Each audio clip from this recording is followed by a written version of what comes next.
Good Sunday afternoon. It's not raining, it's not sunny, but it's still a good day. I'm reading from No Naked Walls, and we're doing chapter 36 of book 2, which is Where's Your Gallery Now? This chapter's called Old Red Leather. Imagine a junkyard filled with enough stuff to fill 3 stage sets for Steptoe and Son. Add a few dogs, sheep and hunks of stone and you more or less have the place I'm visiting. However, there's one small difference. This place precariously overhangs a canal and looks like it's going to fall in at any moment. I proceed carefully, very carefully. The old green door with massive rusty hinges carries a sign, "Knock very hard." I do exactly as requested and wait. The more I look around, the more I spy. It's a very interesting zone, a throwaway museum of artifacts, strewn around randomly in total non-artistic way, waiting nervously to be adapted or utilised to make something. What that could be, I have no idea. The door opens to reveal a completely dust-covered chap in overalls and old hobnail boots. Greetings! Mind the flooring, it's a bit dodgy in places. Standing amongst breeze blocks, lathes and a colourful abstracting process mounted on an easel is an old-fashioned chrome and red leathered barber's chair. In addition, there are mirrors leaning up against wooden poles and crates. In all my years of visiting studios, I've never seen this sort of setup before. I have to ask. Work in progress? Installation perhaps? No, mate, he laughs. I cut people's hair occasionally.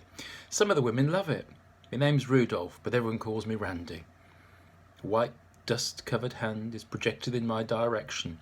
I shake it carefully, trying to avoid a Saharan-scale sandstorm. Luckily, I'm not wearing any black clothing. Eureka, I have learned from past experiences.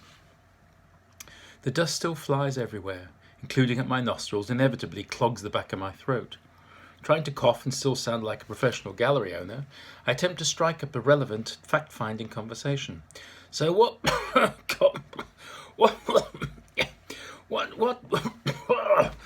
What do you like the most in your art? I stagger and reel into the barber's chair. Well, Randy says, all of it. Fancy a haircut? No thanks, I like my hair as it is. Well, there's something about stone that really gets me going. Mind you, I love to paint, but I get bored. Sculpting is what I really like, and the female form. His eyes are deep blue in his powdered face. You can see that there's a rough edge, an uncut diamond feel about him. Don't you think you should wear a mask? I should, but it stops me thinking. He roots around for a couple of mugs and pours nearly boiling water from a battered and dust-covered kettle. Tea or coffee, mate? Wheat tea, please. No milk, no sugar. Blimey, that's gnat's piss. That ain't tea. We chat, and I find him hugely likeable. He's refreshing and most certainly different. Mind you, I have to add that my gut instinct is saying, lock up your daughters, especially after he begins telling me some of the tricks that he's got up to in his chair. All in the good name of art, I don't think. Everything, the banter, the probing questions and answers, is all the means to an end, though. It's a game of warfare, getting to know your opponent's cards even if you're not in a smoke-filled room full of poker players. Money is the crux of it all. Will it sell? Will that work? Will you try to sell it for me? How much do you make? How much can I make? Will you try some back at your gaff? It's all the same, no matter who you're dealing with, you know. A guessing game to get it right. Right for the customers and right for the artist. And of course, right for me, who has to make a few bob, you know, if only to cover my time and all the overheads. He feigns disinterest in money. And he's not alone, because nobody wants to undersell himself or herself. And I've got to guess it just right. It's a high-flying juggling act, aided and abetted by careful assistance back at my gaff. I like the word gaff. All my attempts to create a great successful art gallery admired by many reduced to a simple word, a gaff. Love it. It takes all the seriousness and all the goings-on behind the scenes and throws them up in the air. I own the gaff. Isn't that just bloody perfect? Yes, I say. I'll take some pieces back to my gaff, if you clean them and remove all the dust. Randy looks at the stonework on the floor. Oh, quick polish will do the trick and I'll wrap them in blankets so you don't ruin your motor. His accent is actually pure black country, in case you haven't guessed. It's a refreshing, rare, old delight. I can't wait to invite him in to meet some of the future clients and collectors. Can I take a photo of you in your studio? It's for my new website so people can see what you like and get a sense of the atmosphere surrounding your art. Yeah, well, why not? He poses as only a natural could do. My mind's racing ahead. I wonder if Charlie will try her luck with this one. Methinks there won't be any resistance from him for sure. We shall have to wait and see. After a while, my car is laden with more than I care to think about. I'm sure the shock absorbers are none too delighted with half a quarry in the boot. However, the journey back is quite uneventful as the weight irons out any bumps and potholes in the road. Bless our country, the roads are crumbling. Long live the British Empire. Time for a Radio 4 play, methinks. Driving's the only headspace I get. I enjoy listening to the airwaves. It's where I get used to my imagination while calming down and relaxing. Shame though. It's so rare that I get to hear the whole play, and I never ever get to enjoy the whole of a 5-part drama. Got no time. One day, I suppose, maybe. Something to dream about. I arrive back at my gaff and enlist the help of my trusted team. Ladies, we have a new bod drawn in the stable. Help me bring these in, please, and wait till you see the photos. After the pieces are all strewn round the gallery, we play the how much you think we can sell these for game. Surprisingly, it's Belinda who comments on the photo. Phew, he's a bit of all right, isn't he? And she approves. Charlie just seems bemused as if I could mind read. I wonder if I'll find her thinking about a potential threesome. Saturday morning arrives and in he walks. Stickily built chap sporting a denim jacket, turned up jeans, heavy polished boots and a bobble hat. He has notably large bushy sideburns. Engelbert Humperdinck would be proud of those.